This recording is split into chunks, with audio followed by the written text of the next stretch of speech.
Hello mga sisi mga tol, kasama nga pala namin si Ate Emily dahil in-invite namin siya mag-lunch sa paborito namin Burger King. Kahit nung birthday ko noong November, dito na ako nag-celebrate mga sisi. Ang sarap kasi ng burger patty nila dito, crunchy talaga at fresh ang mga veggies sa loob ng hamburger. Ika na mga sisi, pasok na tayo sa loob ng Burger King at baka si Ace pa ang makain ko. Dapat sisi, pag pumasok nga pala sa Burger King, medyo aura-aurahan muna tayo dito. May ganun. Salamat naman at nakapila na pala si Ace. Dito sa Burger King, mas paborito namin ng buy one take one na burger. Alam niyo na, para may ma-take out pa.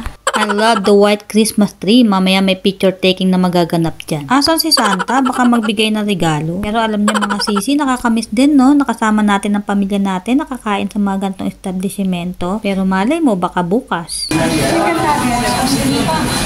Oh, diba? That's my man. Aba, di na tinatanong yan, no? Ino-order na agad yan. Pero mas gusto ko ang onion ring, Buchanan. Buti na lang mga sisi, nakasama namin ngayong araw si Ate Emily. Kasi December 30 nga pala ang flight niya, pauwi na ng Pilipinas, mga sisi, for good na, sana all.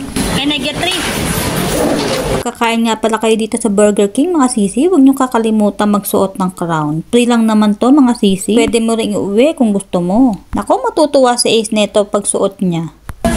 Mahal, lagay ko sa'yo sa ulo mo, dali. Isuot mo na. Hindi, tatanggalin mo yung ano mo. Ate Emily. Ay, may pa. Suot mo, suot mo. Aba, alangan naman sila lang. Siyempre, gusto ko din. Oh, diba? Bagay na bagay. Mukha akong reyna ng palaka. Waiting na nga lang pala kami sa pagkain namin mga sisi. Sa totoo lang, gutom na din ako.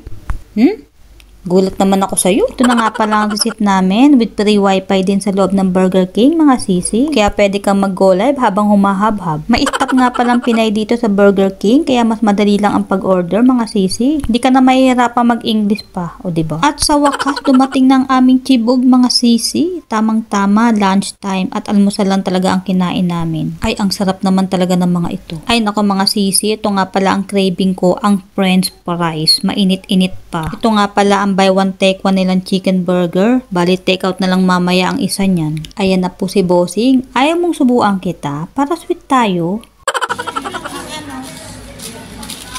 Babalik na ako. Ito na nga bang sinasabi ko magsasarong ka na naman Isang burger lang kasi talaga, busog ka na.